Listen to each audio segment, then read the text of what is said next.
Hey friends, welcome back. Let's chat about all the reads and DNFs that I had in the month of April. One of the books that I successfully completed is Court of Wanderers by Rin Chapeko. This is the second book in the duology of Silver Under Nightfall. I was really looking forward to this new release because I loved Silver Under Nightfall so much. It's a fantasy series that has polyamory, it has vampire hunters, it has vampires, it has like evil scientific magic, and a lot of courts, political intrigue. No going into it that there are spicy scenes. I don't know if I would consider it like romantasy, but I guess sort of. The first book I gave like 4.5 to 5 stars. This one, well, let me back up because something weird has happened with me with both of these books. Fundamentally, I think that I am a character reader. Like I have to really love the characters in order to really care about the plot at hand. Like obviously there has to be a compelling plot, but if the plot is very cool, but I feel nothing for the characters, it won't get 5 stars. This series, I feel so much for the characters. I love them so much. I would die for this little throuple that we're following. And the plot is very interesting. Like there's nothing like wrong with it, but there's something about both books in this series for me that I can't really put my finger on what's wrong with it. The only thing that makes sense to me is that there's some sort of pacing issue within the storytelling. It felt like 10 pages took 10 hours. But again, in both of the books, when I got to like the last 25%, it was like flying, like could not put the book down. But up until that point, it was the weirdest experience. I don't know if that makes sense, and I hope it does, but I ended up giving this like a 3 or a 3.5. I will be holding on to both of these books though, because I feel a reread in the future, because there is a possibility that a lot just went over my head and maybe I was just confused.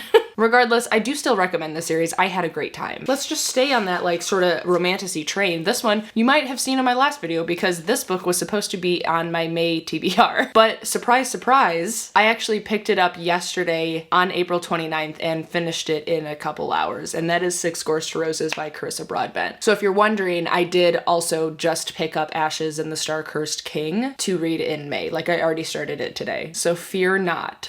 But yeah, read this cute little novella, listened to it in, I think, an hour and a half, maybe 2 hours. It was a grand old time. This is the novella that is splitting the 2 books in the duet of the Crowns of Nyaxia series. The first one is Serpent and the Wings of Night. And this little novella follows 2 different characters that we follow in the 2 other duet books. But the characters are important because I already, on page like 26, am introduced to one of the main characters that we followed in this book. And I was like, oh my God, that's who that is. And it was a fun little moment. But yeah, this is just like a little slow burn romance story. It's a human girl and a vampire, and she is going to the vampire's dwelling to try to get blood from him in order for her to try to help cure a disease that's going on in her little village. And things ensue. I think it was good. I'm a little bit unsure as to why everyone like dies over this book because like I liked it, but from what I understand, people are like ravenous for this little novella. They're like, oh my God, it's my favorite of the whole series. And it's like, I liked it. I'd give it like a 4. So, you know, I had a good time. And I do think that I'm going to love that I did read it. You know what I'm saying? Next, I read The Night Swim by Megan Golden. This is one of my favorite thrillers that I've read this year. I think it was really solid. We're following our main character who hosts a podcast and she's on her 3rd season. It's like a true crime podcast. And she's going to this little small town to cover a rape trial. And while she's there, she's getting notes left like on her car in random places from someone within the small town begging her to help find out what happened to her sister when they were kids because her death was ruled a suicide, but she doesn't believe that it was, etc., etc. And so this book, we're following sort of 2 different mysteries. So you get like 2 in 1. We're following the rape trial and it's very messy. A lot of things are going on. And then we're also following the main character like try to do her own little investigation for this really brutal situation that happened with this girl's sister. Check out trigger warnings for this one if you are sensitive to things like rape and murder and things like that. But I think this was so well constructed. The audiobook is phenomenal because it has little like music for like the podcast and news elements. Like would recommend entirely. I had such a great time. I could not wait to pick it up when I wasn't reading it. I'm inclined to give this like a 4.5, maybe a 5 star because I couldn't tell you anything that like I would have changed or that I didn't like. It was hard to read. It made me so viscerally angry sometimes with like the court proceedings when we're following the actual rape trial. Like there's a lot about it that was just like really like awful, you know? But I feel like it was really well written. Next, I read Things We Do in the Dark by Jennifer Hiller. I've been reading a lot of thrillers this year and I'm not mad about it. I'm having kind of a great time. This one, however, I will say that was misleading. I had an okay time with this one. I think that the premise surrounding this, I had a hard time picking it up because I felt like I had read it before and I felt felt like, I don't know, like I knew where it was going pretty early. And I will say that I did. The final plot twist of like who did this certain thing, like we knew that something happened, but we didn't know like exactly who did the thing, you know? That final twist did surprise me, but the first like 75% of this book, it was just kind of hard for me to pick it up because I felt like it was dragging and all of the information that was presented to us, I wasn't really sure that we needed, but even so, I wasn't necessarily like bored. So I ended up giving this like a solid 3-star. Then I also read Feybound by Sarah El-Arifi. This was, I think, March's. Yeah, I think this was my March book club pick. If you didn't know, I run a book club over on my Patreon down below. If you ever want to come check it out, we would love to have you join us. But we read Feybound in March and the live show was in April. Yes, that's what happened. So I read it at the beginning of April. This is the first book in a series, and right off the bat, I will continue the series. I had a good time with this one. I think the general consensus of this book, let me check actually, because on my Patreon, I do like a poll that's like, what did you rate this month's book club pick? Like just for science, you know? Yes, vast majority rated this a 4-star, which is exactly what I gave it. I gave it a solid 4-star. I feel like it's been a while since I've read it, and okay, I'm trying to remember like why I didn't give it a 5-star. So I'm remembering, okay. In the story, we have the Elven people, we have the Fae, and our main characters are Erin and Lettel, and they are Elven. And Erin is like a leader in the Elven army, and she gets exiled pretty early on in the book. It's in the synopsis, don't worry. And in her exile, she ends up, through circumstances, finding the Fae court, and she gets brought into their like seductive world, and there's a lot going on.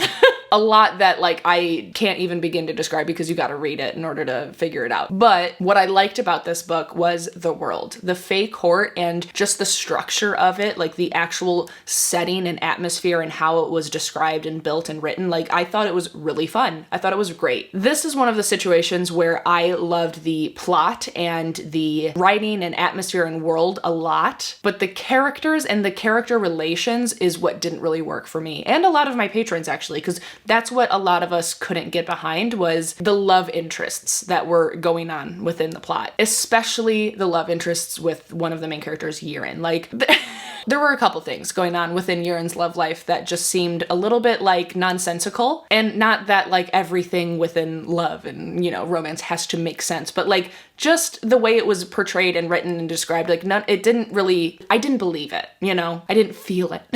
So that being said, despite loving a lot about the book, I ended up giving it a solid 4-star. I am excited to continue the series whenever the next one comes out. I am also looking into her backlist. Like I got The Final Strife, and I'm excited to read that one in the future as well. So yeah, 4 stars. The next 3, I'm really excited for this video.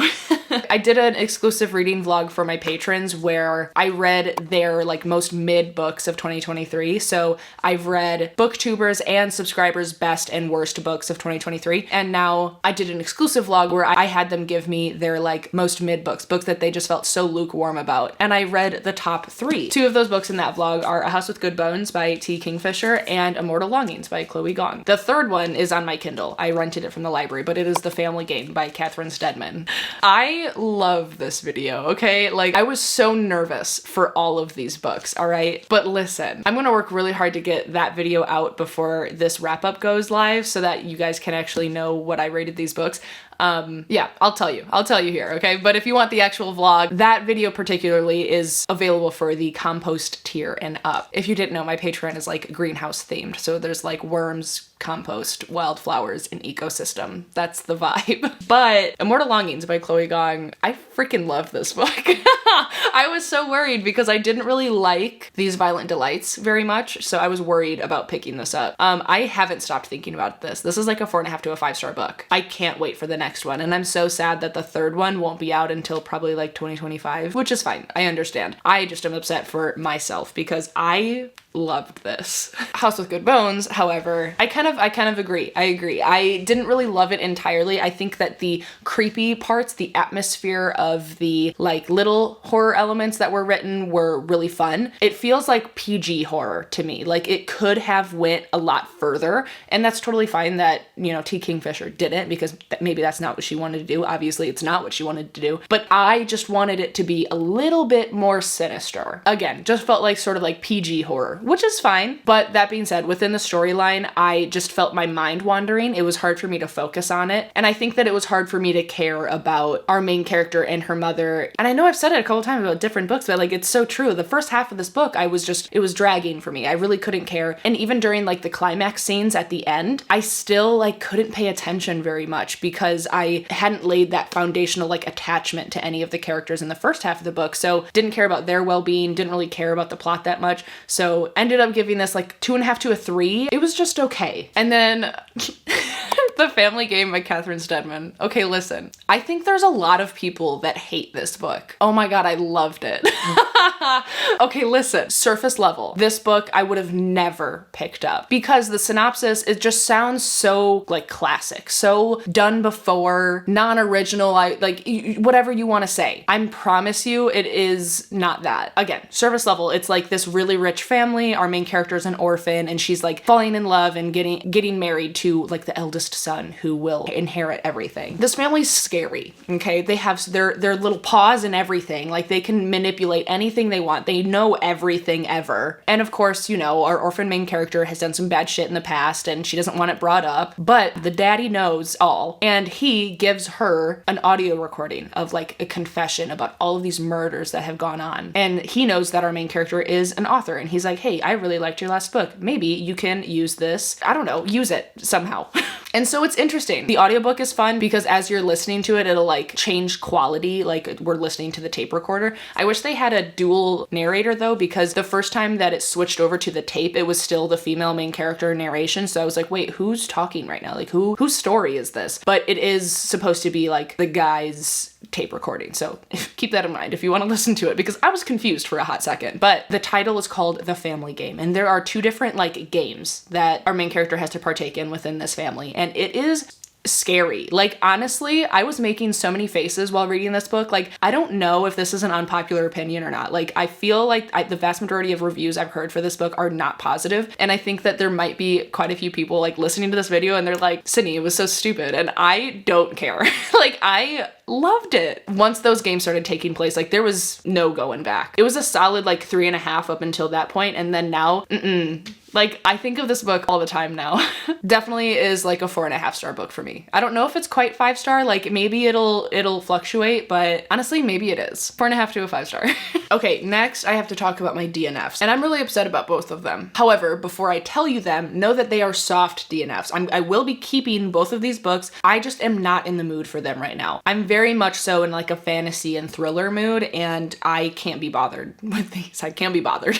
I got to page 140, but I'm soft DNFing The End of August by You Mary. I think that it's good. I think that I like the writing, even though it's very odd. I can't be bothered to pick up a historical fiction right now. It's going right back on my shelf and I will be picking it up at some point in the future. It just can't be now. I know that if I pushed myself to read it, I would give it a bad rating just because I am bored, even though it's not necessarily boring. I just want to read about dragons and shit right now. Okay, that's what I want. So that's what I have to do.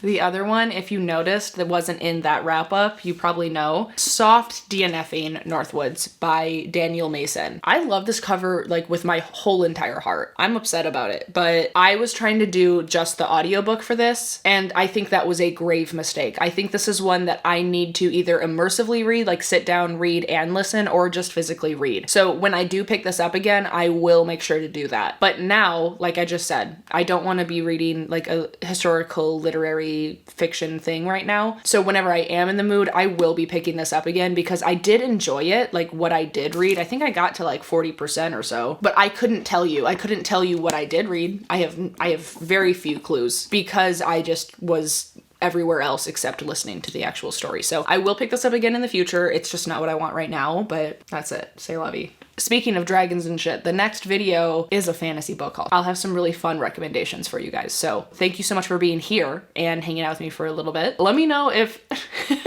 Let me know if you agree or disagree with any of these books. I feel like there are some hot takes within this one for whatever reason. I don't know. Maybe I'm wrong. Maybe there are a lot of people that like love these books or the opposite. Who knows? Let me know. If you don't know what to say, then leave me the rose emoji down below in the comments. And while you're down there, please do subscribe and like the video. I always appreciate your support. And of course, be kind to one another and happy reading. Bye.